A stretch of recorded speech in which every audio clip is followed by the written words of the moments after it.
Good evening, ladies and gentlemen, and welcome to the Midweek War! I, of course, am your host, Mad Mike. With me, as always, is the voice of Inspire Pro Wrestling. We're not talking that 70s show this week. It's Eamon Paton. Oh, I like that. We need to do a That 70s Show cast. That needs to be a thing that we do. We will, and we will only talk about the episode with The Rock on it. Only. Just that episode. Every week we will find new and entertaining facets about it, and we will occasionally sprinkle in a Mike Awesome reference. There'll be a bonus episode where we talk about that third Rock from the Sun episode with China. Oh, fuck. Now I just want to watch Third Rock from the Sun. God damn it, Eamon. Why'd you do that to me? All right. All right, we're here talking NXT. Y'all know that. Eamon, what's your word for NXT this week? My word for NXT this week is dream. Yeah, let's go dream. Dream is a good word. Okay. All right. Not really a dream, but yeah. A P. Diddy-led girl group from the late 90s. I got it. Gotcha. Yeah. My word for this week is tags. Okay. Yeah. I like it. All right. Eamon, what is your good for this week? My good for this week will probably go to the closing segment of the big announcement. It seems that we'll be getting Balor and Nakamura next. Yes. When do you think that's going to be? I can only assume it will happen at the next takeover, which will probably be Takeover Brooklyn. I am not thinking that. You don't think they'll do it at a takeover? Nope. I don't think so. Maybe they'll have. Let me ask you this: if you do Nakamura and Balor at Takeover, who's Joe fighting? Joe. I'm trying to think. Exactly my point. Maybe off chance you really shoot Rude up or something. I mean, I guess you could do that, but I think we're getting this as the. Wouldn't that be crazy? They do Samoa Joe, Bobby Roode, though. Samoa Joe, Bobby Roode, Austin Aries. Yeah, triple threat. Well, I can honestly see say they do something more with Eric Young, and they do another sort of short program with him and Joe, where him say Joe's too aggressive with Young or something, and something where he invokes Bobby coming out. That's a good way to kind of shoot towards a Bobby Joe match really quickly. As much as I would like that, we have over 2 months until Takeover. That's true. And I think that, I mean, they haven't announced anything for July. I don't think there's going to be a Takeover in July, but I think that's when we're getting the Balor and Nakamura the Balor and Nakamura match. Question, because I can't remember if they said this or not, or if I'm just imagining this. Okay. Are they doing another Japan show? Oh, they might be. I would say if you're not going to do it in Brooklyn, that's the place to do it. They might do it. I think they want to give Full Sail the Balor Nakamura match because Brooklyn's going to get Nakamura versus Joe. Maybe. It depends on, to me, this feels a lot like this will be Balor's last NXT thing. Yeah, I can see it. This will be his Zayn. I love the idea that Nakamura is the one that's been taking out the top NXT stars now and sending them off to the main roster. Mm-hmm. But yeah, I don't know. I can see it. I just don't if you're doing it on a random Full Sail taping. I think that's kind of weird. Well, I mean, I think they'll probably build it up because they've done stuff like that before where they'll build up something for a couple weeks. Yeah. But I mean, I don't see them having a takeover in between that. No, they won't. Yeah. Yeah, because I mean, unless you shoot Rude or Aries or bring someone down from the main roster, which I mean, hey, actually, fuck, didn't even think about that until I said it. Keep in mind. Yeah. Well, keep in mind, this will also assumedly Takeover will be happening a month after the whole brand split. Well, Takeover is August 20th, so yeah. Right, and the brand split's supposed to be mid-July. Mm-hmm.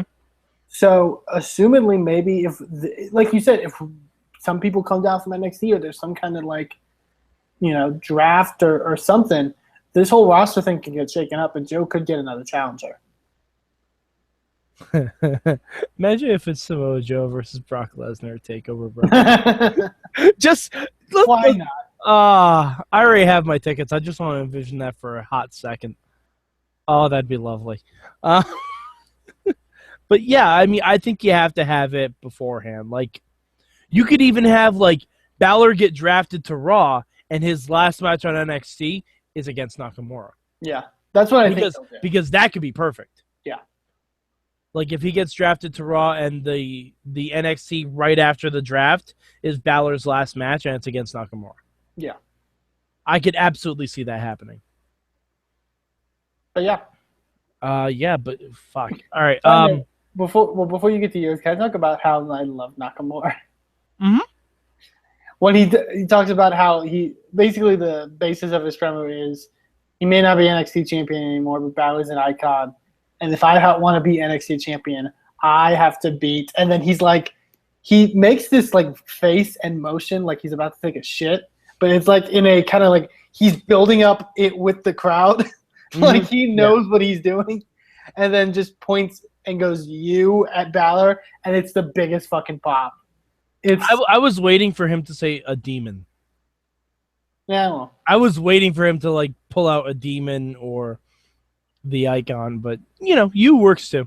Yeah, and that's why I kind of reconsider my one word because it's a dream match, but technically these guys have wrestled before, obviously in New Japan. Yeah, but like it's a It's still a dream match, like of a different sort. Yeah, like fuck. I want to see Bayley and Sasha again. That's a dream match for me. They've wrestled a fuck ton of times. Right. Yeah. All right. My good this week. I'm going to give it to the Authors of Pain, and they're in a squash match, which was fine. But I love that we have an air of mystery about them. I like that they didn't say what their names are. Yeah. Yeah, like they're just called the Authors of Pain. Paul Ellering didn't say jack all squat post-match. It was just like they came in, they squashed some fools, they left. Yeah. Like, it was fucking great. It was like the tag equivalent of Baron Corbin.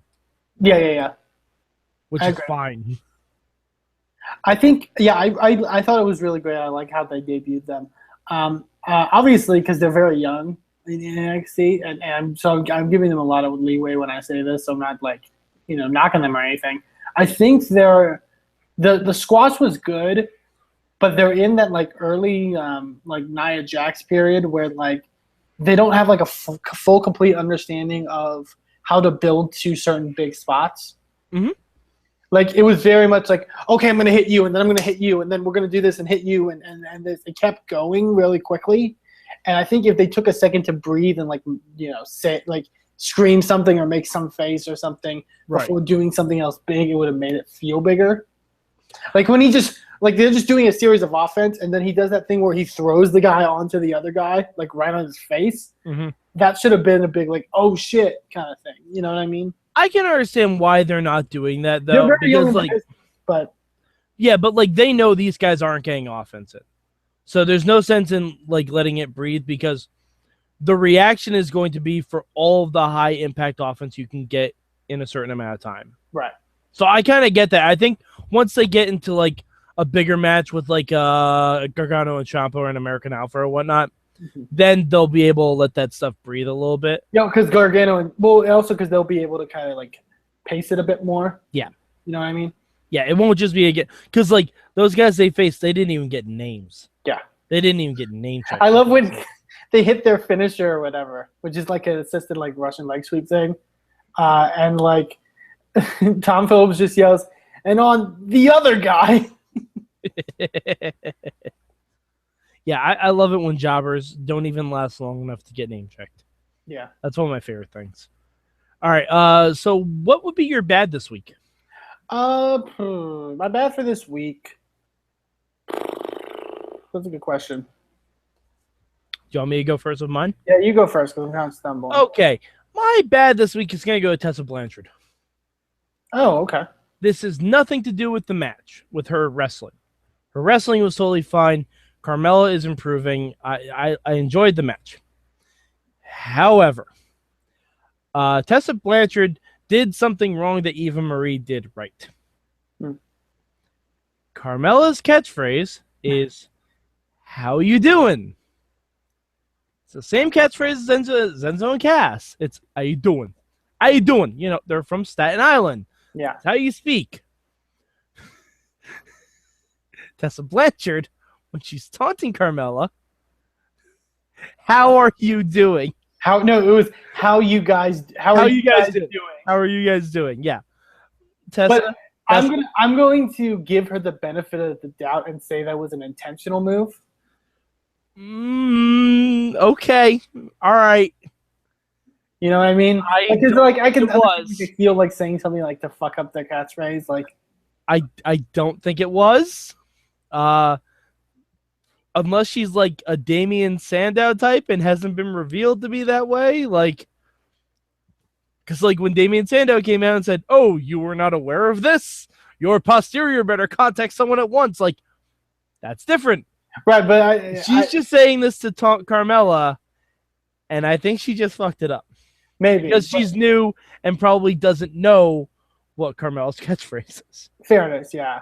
Like I'll personally give her the benefit of the doubt. You may be right, but yeah. That said, Tessa Blanchard, if you have been signed, I welcome you. I think you are. She works much. I was glad we got to see her work as a heel. Yes, you usually see her as a face, and she's a much better heel. Yes, absolutely. Well, I mean, she is a daughter of a horseman. Yeah. They should naturally. The daughter of Tully Blanchard, she should never be a face. Yeah, exactly. Tully Blanchard was not a face. not in any stretch of the imagination. But yeah, and if she's there, if Paul Ellering's daughter is signed, I don't think they're not signed, but I think they're on the radar. Yeah. Basically, what I want in 3 years, I want Charlotte, Natty, Tessa Blanchard, and Rachel Erling? Yeah. I want them as the actual 4 horsewomen. I want that as 2 of them only being actual horsemen. No, I want that as a real women's stable. Like, I really do. I want like 2 of them on Raw, 2 of them on SmackDown. They're both going for women's world titles. Does Arn Anderson have any kids? God damn it, does he? Arn, get cracking on this. Get some kids. Oh, fuck. All right. So did you think of a bad yet, Eamon?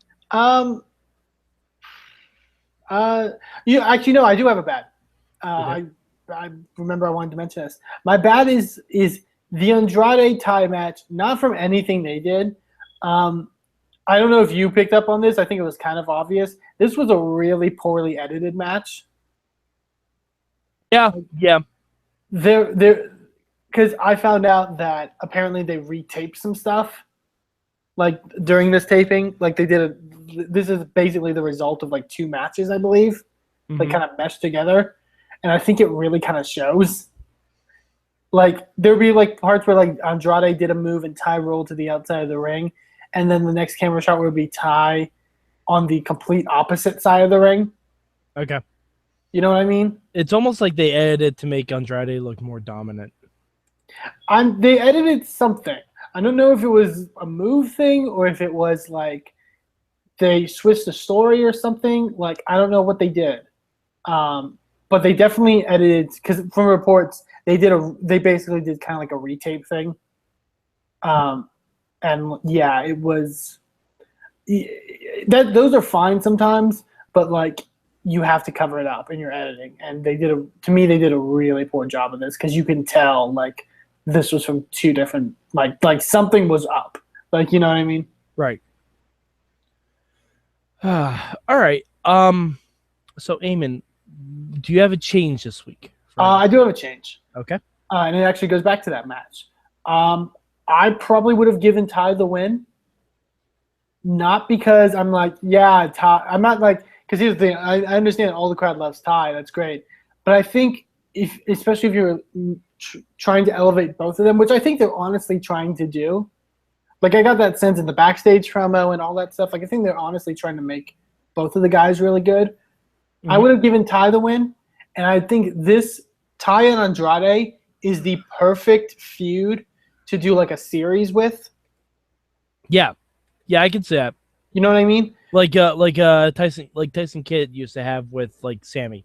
Yeah, and you could like because you mentioned before like some of the like one of the things you mentioned a lot about NXT is that sometimes the mid card guys don't really have a lot because it's either you're vying for a championship or you're just kind of floating Or around. you're stuck in the middle. Yeah.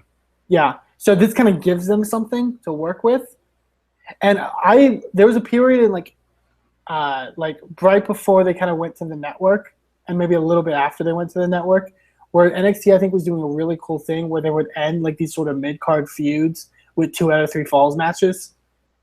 Oh, like the Cesaro Sammy feud. Like the Cesaro Sammy, I think they did one with like even Breeze and Hideo for like their yeah, I remember that. You know what I mean? Like they did like these like 2 out of 3 fall matches. It's kind of like the big like this is kind of like a mid card ending feud, and I think those two guys fit perfectly for something like this. And I think to do that, I think you had to give Ty the win here.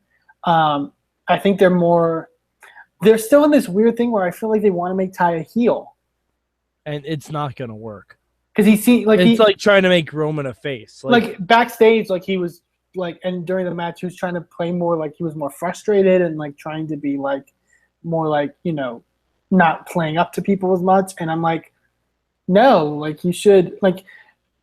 You can do this while keeping both of them a face and having both of them still look good. Yeah, I mean, look at Finn and Nakamura. Like, they're both faces, but right, they're going to have a fucking ass kicker of a match, and they're both still going to be faces out. And you'll have to turn one of them heel. Yeah. I mean, they even kind of did it with Aries and Nakamura. Yeah. Like, Aries is still technically a face. I don't think he's turned on anyone yet. Right. I don't think you need to always this, like, one guy has to be a complete heel, one guy has to be a complete face. Like, I don't think that's always the case. And I think it would have been better if they kind of gave Ty the win here so that we have sort of more of a competitiveness between the two, because their takeover match was fucking baller, and this match was really good too. So I think they can do more stuff with these guys just in a competitive sense. I kind of wish they switched the 2 matches that they had. Yeah. Like, I kind of wish that the match that we saw last night was the match at TakeOver. And TakeOvers was this match. Yes. And to show that, like yeah, exactly. Ty evolving and Ty learning what Cien can do, and then Cien adjusting to that. That's true. Because this one made Ty seem horrible. It did not help him at all. The TakeOver match was great for him. He didn't do a lot in it, was the thing. You know what I mean? Like, yeah. He had a lot more spots, I think, in the TakeOver match. Like, it was a much more even, like, distribution of, like, what the guys were doing. Yeah. And I guess, like, even if you have Corey Graves on commentary, this was more one-sided for Almas, you're doing something wrong. Yeah. Because it shouldn't be. Not for the second match against each other. I can see maybe their point of view being, like, technically TakeOver is probably going to get seen by more people. Yeah, but I mean, you had Kevin Owens squash Solomon Crow. I mean, or you mean CJ Parker? Yes, sure. It was one of those guys. Well, you're talking about his debut, right? Yeah. Okay. But I mean, I don't know. I want to really like Ty Dillinger, and they're not giving me reasons to. I think they're giving you reasons to, but it's like they're kind of too conflicted on what they want to do. Yeah. You know what I mean? Mm-hmm. Which is, I'll give them credit. They want to do something with Ty. That's clear. It's clear they want to do something with him, which I think is what we've always wanted. Right. But I think they're conflicted on what they want to do, and the crowd is definitely conflicting with what they want to do. And I've said this a dozen times. If NXT had a mid-card championship right now, it would be amazing. I think there has to be one. Especially with like I would argue that now, especially with like the influx of guys that are coming in and stuff like that. There's rumors of people that are reportedly getting signed, and it's like, wow, we're going to get really kind of like full here. And we're probably going to get a few people coming in from the Cruiserweight Classic too. and guys who are in developmental too. You know what I mean? Like there has to be a mid card title. I don't like saying that you need another championship, but I think you kind of need another championship. This is one place where I think, I would argue that now, particularly like especially when we don't know where we're going with this whole brand split stuff. Mm-hmm. You know what I mean? Or maybe like something fun, and different, like because Lucha has Gift of the Gods, which is great. I don't think it's not really a title. I don't think they should recreate this, but I remember FCW used to have something 15 championship where it was like everything was like 15-minute Iron Man matches. Oh, I remember that, yeah. But like you could have something like William Regal can say he wants to bring a little sense of class to NXT, so he's going to have a King of NXT tournament. Yeah. And you can have someone come out with a crown. Boom. That's all you need. Just something that puts you on an elevated level. Yeah, I'd agree. Like King of NXT sounds great. Because you're not the champion, but you're the fucking king. Yeah. I don't know. I wouldn't be surprised if NXT's program. I have a strange feeling that NXT is going to get like some kind of programming change where they're going to get more time, like more programming. And if that's the case, they need to develop something else in order to kind of fill that. Mm-hmm. I'm getting that sense, especially with this whole brand stuff. You know what I mean? If it isn't NXT taking over SmackDown's time slot, it's the NXT's increasing in some form or fashion. Or maybe it goes to like an hour and a half instead of an hour. Something like that. Yeah. Because they could do that because it's on the fucking network. Like they can do whatever they want. They can do whatever they want with it. So it's especially with like I said, like there's names that are reportedly getting signed soon, and it's like there's going to be a lot of, and I'm talking pretty decent names to where like they're going to get featured pretty soon. So it's like guys are like, you got to like figure out a way to balance it. You know what I mean? Mm-hmm. Yeah, I mean, I just think we need something in the middle. Just something like I've said this as a joke and as serious. Zack Ryder comes back as a heel, brings in the Internet Championship. You're on the network. It makes sense. You can literally only be seen on the internet. Mm-hmm. Obviously, you would have to redesign the championship. Oh, yeah, obviously. I mean, and you wouldn't even have to do it just yet. Do it as soon as someone beats Zack for it. Yeah. And like Almas, perfect guy to do it.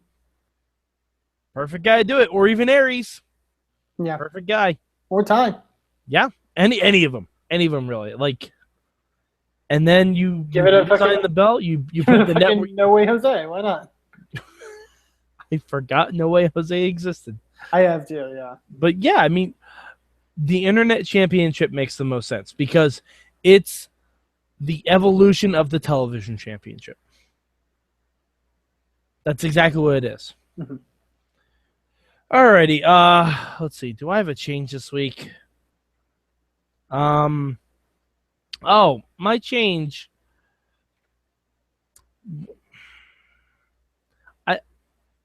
Blake and Murphy. Oh. Why did you have to say that this was Alexa's fault? It very clearly isn't. Well, it's because they're assholes. Yeah, they're but like I get in the sense of the characters that they're douchebags.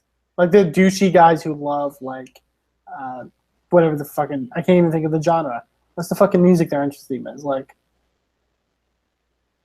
the fucking like techno? Yeah, like not tech. Well, it's like that kind of stuff. Like dub smash. Yeah, they're into dub smash. Dubstep. Like because they're douchey guys. Like that's what I get from them. So I love that they're like, oh, it's the woman's fault. Like when she's literally like being more successful than you. I guess. I don't know. It's just I'm just mad Murphy lost his last name after a week. He'll get it back. They're gonna break up soon. Well, no, I mean, no, they are. That was essentially what they said. Like, oh, this is the last time for them unless they get together. Mm-hmm. Like, oh, okay. I mean, they might want to try something different then. But all right. But yeah, I don't know. I don't like the Blake and Murphy breakup. I think it's kind of dumb. I think we could have done something. I think those guys are kind of destined to be a tag team. Yeah. That's going to be like a mid-level tag team. They're not even like Ascension main roster level. And that's fine. Honestly, like that's fine. You need guys that are like people you can beat up every once in a while. Yeah, I guess. And you can't always use Sawyer Fulton. Yeah. All right. So Eamon, we forgot to do this for TNA, but who the fuck cares? Where do you rank? You know where your TNA ranks. Eamon, where'd you rank NXT this week? NXT is my number 2. Honestly, if Impact would have put it on a good show this week, I may have thought of bumping Impact up to 2, but that's not gonna happen. Maybe if Impact had aired on time. Maybe. Still probably not, but maybe.